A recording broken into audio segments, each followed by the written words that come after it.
Muy buenas noches, señores. Bienvenidos. Bendito Señor, te damos gracias por este momento, Señor, en que has permitido que lleguemos.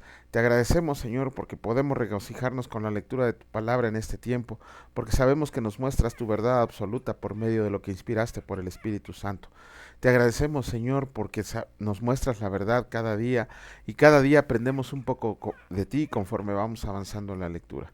Síguenos dando la fuerza, Señor, el ánimo y las ganas de seguir adelante y que no nos olvidemos de que eres un Dios vivo y verdadero que solo deseamos hacer tu voluntad. En el nombre de Cristo Jesús, amén. Muy buenas noches, señores. Bienvenidos. Vamos a comenzar con la reflexión que hace nuestro hermano Raimundo acerca del versículo del día de hoy. Bueno, fueron versículos del día de hoy y que se tratan del Evangelio de Mateo, capítulo 7, versículos 13 y 14, y que escrito está: Entren por la puerta estrecha, porque ancha es la puerta y espacioso el camino que lleva a la perdición, y muchos son los que entran por ella, porque estrecha es la puerta y angosto el camino que lleva a la vida, y pocos son los que la hallan. El Maestro Jesús en esta enseñanza es para que por medio de la oración y comunión con Él, encontremos en nuestro espíritu cómo debemos hablar en todo momento, porque sabemos que de la abundancia de nuestra boca son las intenciones de nuestro corazón. Y entonces pronunciamos la decisión de decir sí o no a obedecer sus preceptos enseñados por Él. Y tenemos como ejemplo la actitud de sí o no juzgar a los que nos rodean, porque ahí escogemos sí a la obediencia en donde está la bondad y el amor de Dios, y el no obedecer escrito está así. Y entonces les declararé, nunca los conocí, apártense de mí, hacedores de maldad. Mateo 7:23. Así que seamos sensatos y diligentes y edifiquémonos unos a otros en el amor y la bondad de Dios. Aleluya. Bueno, buena reflexión. Nada más me quisiera agregar un comentario al comentario del hermano Raimundo, en donde dice que tomemos la decisión de juzgar a los demás o no. Si bien el Señor Jesús no prohíbe juzgar, tenemos que leer muy bien el contexto, tenemos muy bien lo que dice el Señor Jesús y no nos dice que no juzguemos, nos dice cómo debemos de juzgar con justo juicio. De hecho, también Pablo nos enseña cómo debemos de juzgar, pero a los que están dentro de la fe, no a los que están afuera, porque eso los juzgará Dios. Ahora bien, nada más háganse esta pregunta: a sus amigos, a sus familiares, a sus hermanos en la fe, pregúntenle si quieren que los juzguemos nosotros para enmendar el camino o que sean juzgados delante de la presencia de Dios. Y recuerden que siendo una vez juzgados, ya no hay posibilidad de retorno. Pero bueno, comenzamos con la lectura del capítulo número 11 del libro de Números, y el Señor dice así: El Señor envía codornices. Aconteció que el pueblo se quejó a oídos del Señor, y le oyó el Señor y ardió su ira, y se encendió en ellos fuego del Señor, y consumió uno de los extremos del campamento. Entonces el pueblo clamó a Moisés, y Moisés oró al Señor, y el fuego se extendió, y llamó a aquel lugar Tabera, porque el fuego del Señor se encendió en ellos. Y la gente extranjera que se mezcló con ellos tuvo un vivo deseo, y los hijos de Israel también volvieron a llorar y dijeron: ¿Quién nos diera a comer carne? Nos acordamos del pescado que comíamos en Egipto de balde, de los pepinos, los melones, los puerros, las cebollas y los ajos. Y ahora nuestra alma se seca, pues nada sino este maná ven nuestros ojos. Y era el maná como semillo de culantro y su color como de color de bedelio. El pueblo se esparcía y lo recogía y lo molía en molinos o lo majaba en morteros y lo cocía en caldera o hacía de él tortas. Su sabor era como sabor de aceite nuevo. Y cuando descendía el rocío sobre el campamento de noche, el maná descendía sobre él. Y oyó Moisés al pueblo que lloraba por sus familias, cada uno a la puerta de su tienda, y la ira del Señor se encendió en gran manera. También le pareció mal a Moisés, y dijo Moisés al Señor: ¿Por qué has hecho mal a tu siervo? ¿Y por qué no he hallado gracia en tus ojos que has puesto la carga de todo este pueblo sobre mí? ¿Concebí yo a todo este pueblo? ¿Lo engendré yo para que me digas, llévalo en tu seno, como lleva la que cría al que mama, a la tierra de cual juraste a sus padres? ¿De dónde conseguiré yo carne para dar a todo este pueblo? Porque lloran a mí diciendo: danos carne para que comamos. No puedo yo solo soportar a todo este pueblo que me es pesado en demasía. Y si así lo haces tú conmigo, yo te ruego que me des muerte si he hallado gracia en tus ojos, y que yo no vea mi mal. Entonces el Señor dijo a Moisés: Reúneme 70 varones de los ancianos de Israel, que tú sabes que son ancianos del pueblo y sus principales, y tráelos a la puerta del tabernáculo de reunión, y esperen ahí contigo. Y yo descenderé y hablaré contigo, y tomaré del espíritu que está en ti, y pondré en ellos, y llevarán contigo la carga del pueblo, y no la llevarás tú solo. Pero al pueblo dirás, santifíquense para mañana y comerán carne, porque han llorado en oídos del Señor diciendo, ¿quién nos diera a comer carne? Ciertamente mejor nos iba en Egipto. El Señor pues les dará carne y comerán. No comerán un día, ni 2 días, ni 5 días, ni 10 días, ni 20 días, sino hasta un mes entero, hasta que les salga por las narices, y le aborrezcan, por cuanto menospreciaron al Señor que está en medio de ustedes, y lloraron delante de él, diciendo, ¿para qué salimos acá de Egipto? Entonces dijo Moisés, 600,000 de a pie es el pueblo en medio del cual yo estoy, y tú dices, les daré carne y comerán un mes entero. ¿Se degollarán para ellos ovejas y bueyes que les basten? ¿O se juntarán para ellos todos los peces del mar para que tengan abasto? Entonces el Señor respondió a Moisés, ¿acaso se ha cortado la mano del Señor? Ahora verás si se cumple mi palabra o no. Y salió Moisés y dijo al pueblo las palabras del Señor, y reunió a los 70 varones de los ancianos del pueblo, y les hizo estar en alrededor del tabernáculo. Entonces el Señor descendió en la nube y le habló, y tomó del espíritu que estaba en él y lo puso en los 70 varones ancianos. Y cuando pasó sobre ellos el espíritu, profetizaron y no cesaron. Y había quedado en el campamento 2 varones, llamado el uno Eldad y el otro Medad, sobre los cuales también reposó el espíritu. Estaban entre los inscritos, pero no habían venido al tabernáculo, y profetizaron en el campamento. Y corrió un joven y dio aviso a Moisés y dijo, Eldad y Medad profetizan en el campamento. Entonces respondió Josué, hijo de Nun, ayudante de Moisés, uno de sus jóvenes, y dijo, Señor mío Moisés, impídelos. Y Moisés le respondió, ¿tienes tú celos por mí? Ojalá todo el pueblo del Señor fuera profeta y que el Señor pusiera su espíritu sobre ellos. Y Moisés volvió al campamento, él y los ancianos de Israel. Y vino un viento del Señor y trajo codornices del mar y las dejó sobre el campamento, un día de camino a un lado y un día de camino al otro, alrededor del campamento, y casi 2 codos sobre la faz de la tierra. Entonces el pueblo estuvo levantando todo aquel día y toda la noche y todo el día siguiente, y recogieron codornices. El que menos recogió 10 montones, y las tendieron para sí a lo largo alrededor del campamento. Aún estaba la carne entre los dientes de ellos antes que fuera masticada. Cuando la ira del Señor se encendió en el pueblo, e hirió el Señor al pueblo con una plaga muy grande, y llamó el nombre de aquel lugar Kibrot Hataba, por cuanto ahí sepultaron al pueblo codicioso. De Kibrot Hataba partió el pueblo a Haserot y se quedó en Haserot. Capítulo 12 del libro de Números, escrito está. María y Aarón murmuraron contra Moisés. María y Aarón hablaron contra Moisés a causa de la mujer cusita que había tomado, porque él había tomado mujer cusita, y dijeron, ¿solamente por Moisés ha hablado el Señor? ¿No ha hablado también por nosotros? Y lo oyó el Señor, y aquel varón Moisés era muy manso, más que todos los hombres que había sobre la tierra. Luego dijo el Señor a Moisés, a Aarón y a María, salgan ustedes 3 al tabernáculo de reunión. Y salieron ellos 3. Entonces el Señor descendió en la columna de nube, y se puso a la puerta del tabernáculo, y llamó a Aarón y a María, y salieron ambos. Y él les dijo, oigan ahora mis palabras. Cuando haya entre ustedes profeta del Señor, le apareceré en visión. En sueños hablaré con él. No así a mi siervo Moisés, que es fiel en toda mi casa. Cara a cara hablaré con él, y claramente, y no por figuras, y verá la apariencia del Señor. ¿Por qué pues no tuvieron temor de hablar contra mi siervo Moisés?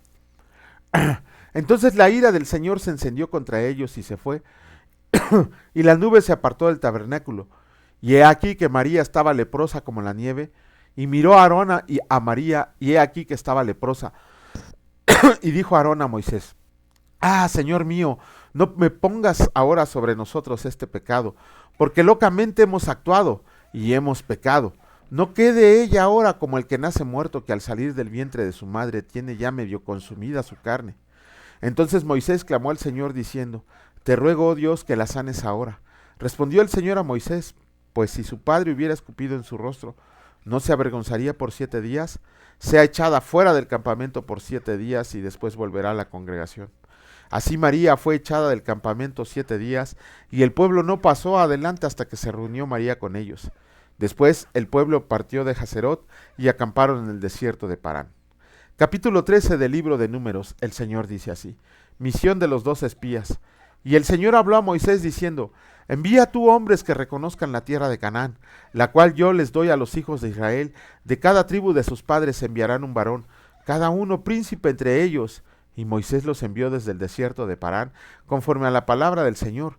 Y todos aquellos varones eran príncipes de los hijos de Israel, y estos son sus nombres: de la tribu de Rubén, Samua, hijo de Zacur; de la tribu de Simeón, Safat, hijo de Ari; de la tribu de Judá, Caleb, hijo de Jefone; de la tribu de Isaacar, Igal, hijo de José; de la tribu de Efraín, Oseas, hijo de Nun; de la tribu de Benjamín, Palti, hijo de Rafú; de la tribu de Zabulón, Gadiel, hijo de Sodi; de la tribu de José; de la tribu de Manasés, Gadi, hijo de Susi; de la tribu de Dan, Amiel, hijo de Gemali; de la tribu de Aser, Setur, hijo de Micael; de la tribu de Neftalí, Nabi, hijo de Babsi; de la tribu de Gad, Geuel, hijo de Maki.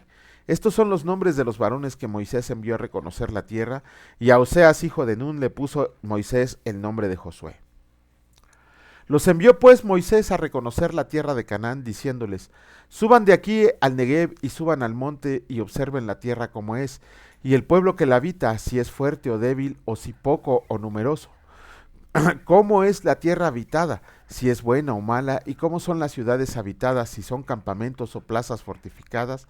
¿O cómo es el terreno, si es fértil o estéril, si en él hay árboles o no? Y esfuércense y tomen del fruto del país. Y era el tiempo de las primeras uvas. Y ellos subieron y reconocieron la tierra desde el desierto de Sin hasta Rehob, entrando en Amat, y subieron al Negev y vinieron a Hebrón, y ahí estaba Aimán, Sesai y Talmai, hijos de Anac.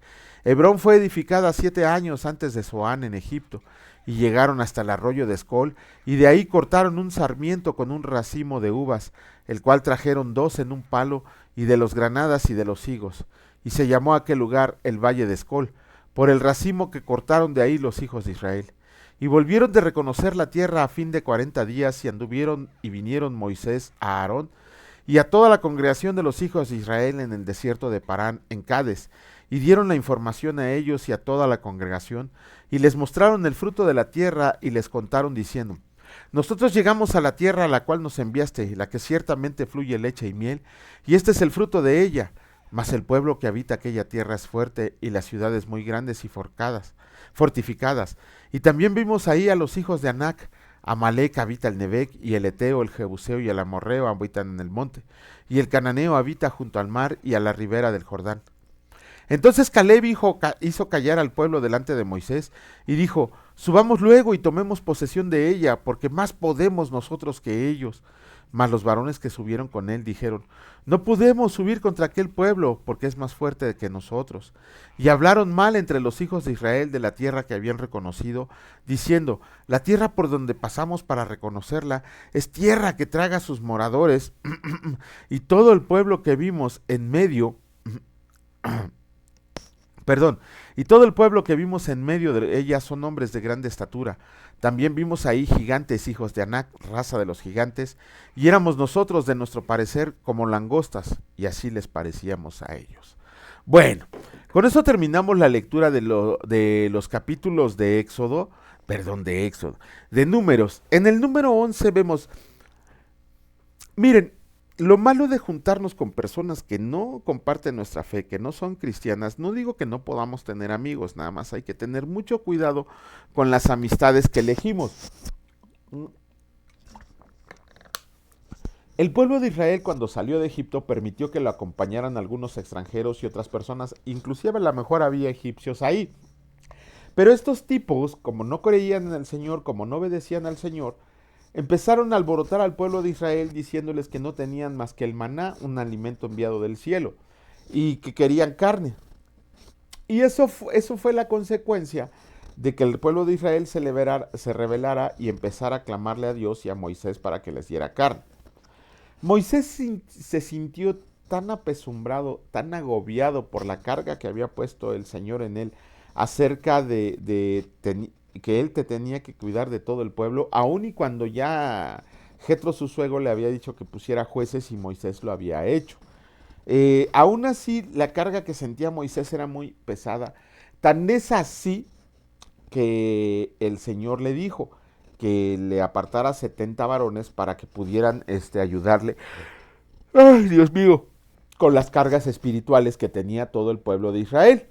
Y así lo hizo Moisés. Pero era tanto el agobio de Moisés que le pidió al Señor que lo matara, que le quitara la vida.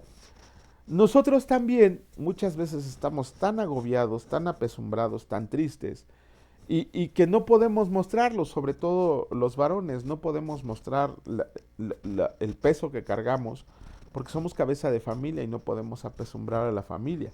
Ya cuando estemos solos, si quieren lloren, hínquense, clamen al Señor, clamémosle al Señor, pero mientras la carga que a veces traemos, la queremos soportar solos, porque esa fue la manera en que se nos educó, porque esa es la manera en que debe de ser un varón. Sin embargo, la palabra, por medio de lo que hizo Moisés, nos enseña a clamarle a Dios que nos aligere la carga, que nos ayude, que nos muestre el camino a seguir. Y estamos tan apesumbrados, digo, yo creo que nosotros como cristianos no hemos llegado al extremo de pedirle al Señor que nos quite la vida. Espero que no sea así, y si es así, refúgiense en la palabra de Dios y busquen consejo espiritual. Aquí lo que tenemos que ver es que solamente en Dios podemos descansar, solamente en Él, y Él es el que nos va a aliviar de todo yugo, o inclusive nos va a hacer permanecer más en esa tribulación, en esa pesadumbre, pero porque lo que viene delante es mejor para cada uno de nosotros, porque el Señor tiene planes mejores para nosotros. Hace ratito, en la introducción que hacíamos acerca del libro del versículo del día de hoy, donde el hermano Raimundo nos decía que si escogiéramos si juzgar o no, y aquí tenemos un buen ejemplo de cómo debemos de juzgar con justo juicio. Aarón y María, los hermanos de Moisés, se atrevieron a juzgar a Moisés precisamente porque escogió una mujer cusita para casarse. Ojo, la ley que prohibía a los israelitas casarse con mujeres extranjeras todavía no había sido dada. Todavía en Deuteronomio va a ser dada esa ley, pero aquí Moisés no estaba cometiendo ningún pecado. Más bien, lo que querían María y Aarón era obtener reconocimiento, ¿no? Porque le dicen, ¿acaso Moisés es el único que habla palabra del Señor? Recuerden que María era profetisa y Aarón era el sumo sacerdote. Ese fue su pecado, el tratar de juzgar a un hombre justo. De hecho, la palabra de Dios nos muestra que no hay nadie más manso que Moisés. El Señor mismo se exclama de él así. El Señor dice, con él hablaba cara a cara, y ustedes vienen a juzgar a Moisés. No lo estaban juzgando con justo juicio. ¿Por qué? Porque lo que querían ellos eran ser reconocidos también como portadores de la voz de Dios, de la palabra de Dios, y porque no se les había cumplido el deseo, se atrevieron a juzgar a su hermano, no solo en la fe, sino a su hermano de sangre Moisés, y eso les trajo consecuencias muy severas, sobre todo a María, que quedó leprosa y tuvo que ser expulsada del campamento. El Señor la sanó, pero tuvo que ser expulsada del campamento.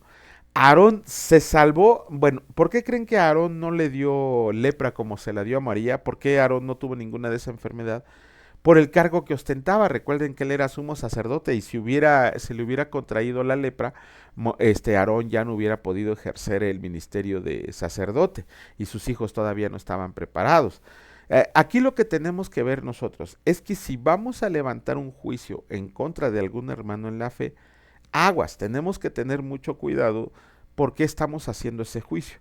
Si de verdad queremos que nuestro hermano vuelva, no que vuelva a la senda, porque el Señor nunca la va a alejar de ella, sino más bien que reconsidere las cosas que está haciendo para que no sea disciplinado por el Señor. A los de afuera los va a juzgar el mundo, a todos los de afuera los va a juzgar el mundo, pero nosotros estamos en la aptitud de juzgar a alguien, pero siempre con justo juicio. Por eso el Señor Jesucristo dijo, quítate la viga de tu ojo para que puedas ver la paja en el ojo ajeno. Si vas a juzgar, que sea con justo juicio, pero sobre todo que sea para la gloria del Señor, no para andar diciendo tonterías de los hermanos. Y en el versículo 13 vemos los dos espías, que regresaron todos acobardados porque según ellos vieron gigantes, según ellos era un ejército muy numeroso, que los hombres eran de muy alta estatura, y les dio miedo. Solamente hubo dos personajes, bueno, hubo un personaje que levantó la voz y dijo, nosotros podemos más que ellos. ¿Por qué? Porque confiaba en el Señor. Recuerden esos dos nombres, Caleb y Oseas, que Oseas venía de la tribu de Judá, hijo de Nun, y que Moisés le puso por sobrenombre Josué. Sí, Josué, el sucesor de Moisés, que iba a ser el encargado de la tierra prometida. Pero bueno, Vamos a continuar con la lectura del capítulo número 12 del libro de los Hebreos, y el Señor dice así: Jacobo muerto, Pedro encarcelado. En aquel tiempo el rey Herodes echó mano a algunos de la iglesia para maltratarlos, y mató a espada a Jacobo, hermano de Juan, y viendo que esto había agradado a los judíos, procedió a prender también a Pedro. Eran entonces los días de los panes sin levadura, y habiéndole tomado preso, le puso en la cárcel, entregándolo a 4 grupos de 4 soldados cada uno, para que lo custodiaran, y se proponía sacarlo al pueblo después de la Pascua. Así que Pedro estaba custodiado en la cárcel, pero la iglesia hacía sin cesar oración a Dios por él. Pedro es librado de la cárcel. Cuando Herodes le iba a sacar aquella misma noche, estaba Pedro durmiendo entre 2 soldados, sujeto con 2 cadenas, y los guardias delante de la puerta custodiaban la cárcel. Y he aquí que se presentó un ángel del Señor, y una luz resplandeció en la cárcel, y tocando a Pedro en el costado lo despertó, diciendo: levántate pronto. Y las cadenas se le cayeron de las manos, y le dijo el ángel: cíñete y átate las sandalias. Y lo hizo así, y le dijo: envuélvete en tu manto y sígueme. Y saliendo le seguía, pero no sabía que era verdad lo que hacía el ángel, sino que pensaba que veía una visión. Habiendo pasado la primera y la segunda guardia, llegaron a la puerta de hierro que daba a la ciudad, la cual se les abrió por sí misma, y salidos pasaron una calle, y luego el ángel se apartó de él. Entonces Pedro, volviendo en sí, dijo: ahora entiendo verdaderamente que el Señor ha enviado a su ángel, y me ha librado de la mano de Herodes y de todo lo que el pueblo de los judíos esperaba.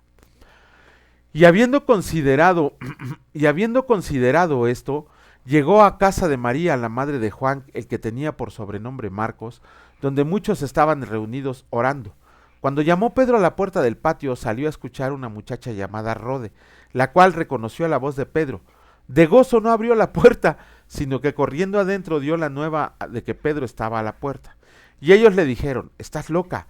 Pero ella aseguraba que así era. Entonces ellos decían: es un ángel. Mas Pedro persistía en llamar, y cuando abrieron le vieron, se quedaron atónitos. Pero él, haciéndoles con la mano señal de que callaran, les contó cómo el Señor le había sacado de la cárcel, y dijo: hagan saber esto a Jacobo y a los hermanos. Y salió y se fue a otro lugar. Luego de que fue de día, hubo no poco alboroto entre los soldados que había sido de Pedro. Mas Herodes, habiéndole buscado sin hallarle, después de interrogar a los guardas, ordenó llevarlos a la muerte. Después descendió de Judea a Cesarea y se quedó ahí. Muerte de Herodes. Y Herodes estaba enojado contra los de Tiro y de Sidón, pero ellos vinieron de acuerdo ante él, sobornando a Blasto, que era camarero mayor del rey, pedían paz, porque su territorio era abastecido por el del rey. Y un día señalado, Herodes, vestido de ropas reales, se sentó en el tribunal y les arengó, y el pueblo aclamaba gritando: voz de Dios y no de hombre. Al momento un ángel del Señor le hirió por cuanto no dio la gloria a Dios, y expiró comido de gusanos. Pero la palabra del Señor crecía y se multiplicaba. Y Bernabé y Saulo, cumplido su servicio, volvieron de Jerusalén, llevando también consigo a Juan, el que tenía por sobrenombre Marcos. Bueno, con eso terminamos la lectura del capítulo 12. Miren, vamos a regresarnos tantito aquí a la primer lámina del capítulo 12. Primero que nada quiero que vean, desgraciadamente Herodes mandó quitarle la vida a Jacobo, el hermano de Juan, los famosos hijos del trueno, los Boanerges. Jacobo fue matado por espada y encarcelaron a Pedro. Y lo puso en la cárcel, custodiado por 16 soldados. Una escuadra de soldados romanos estaba formado por 4. Tenía 4 escuadras. 16 soldados estaban cuidando a Pedro y además tenía uno a cada lado. ¿Qué pasaría si nosotros supiéramos que estamos en la antesala de la muerte? O sea, estamos a un amanecer de ser ejecutado. Bueno, a 2 amaneceres de ser ejecutado. Yo creo que cada uno de nosotros estaría preocupado, angustiado, afligido, estaría con miedo, estaría haciendo muchas cosas, rogándole al Señor que lo librara. No lo sé, pero tranquilos no estaríamos. Si supiéramos que estamos a 2 mañanas de que se nos quite la vida. ¿Y qué estaba haciendo Pedro? Estaba durmiendo. La palabra dice que estaba durmiendo entre 2 soldados. ¿Por qué la palabra nos muestra a veces estos detalles? Por ejemplo, de que Pedro No estaba ni de rodillas, no estaba postrado, no estaba clamándole al Señor, no estaba cantando alabanzas, no estaba haciendo nada más que estar dormido. ¿Por qué la palabra es tan meticulosa en estos detalles? La respuesta está en que Pedro tenía fe. Si ustedes recuerdan, el Señor Jesucristo le profetizó a Pedro que iba a morir de viejo. Ajá, se lo dijo cuando le dijo que un joven lo llevaría de las manos a donde él no quería cuando ya fuera viejo. Entonces Pedro estaba confiando en el Señor y de la promesa que le había hecho de que iba a morir de viejo. Por eso Pedro se acostó a dormir tan placenteramente que el ángel prácticamente lo tuvo que patear en el costado para que se levantara. Ajá. Esa es una increíble muestra de fe en la palabra de Dios. Les repito, si nosotros estuviéramos en una situación similar, yo creo que estaríamos hechos un mar de lágrimas pensando en lo que viene. Y Pedro estaba durmiendo. Cuántos de verdad de nosotros? Nosotros sabemos a dónde vamos, nosotros sabemos a quién le pertenecemos, nosotros sabemos que al acabar esta efímera vida vamos a tener un lugar en el reino de los cielos preparado por nuestro Señor Jesucristo. Y la muerte a nosotros no nos debería de espantar, al contrario, para nosotros la muerte prácticamente va a ser una bendición porque eso nos va a llevar al lugar eterno con nuestro Señor Jesucristo. Nada de dormir, nada de tonterías de purgatorio, esas son tonterías. Y a quien quiera le debato eso del purgatorio, que son tonterías, son fanfarronadas, ¿no? Pero bueno, no es materia de esto. Nos vamos a la presencia del Señor. Entonces, ¿cómo se llama? Esa muestra de fe es la que tenemos que dar nosotros, por eso debemos de pedir que nos aumente la fe. ¿Para qué? En la situación en la que estemos sabemos que le pertenecemos al Señor y que el Señor cuando nos llame nos vamos a ir directamente a su reino.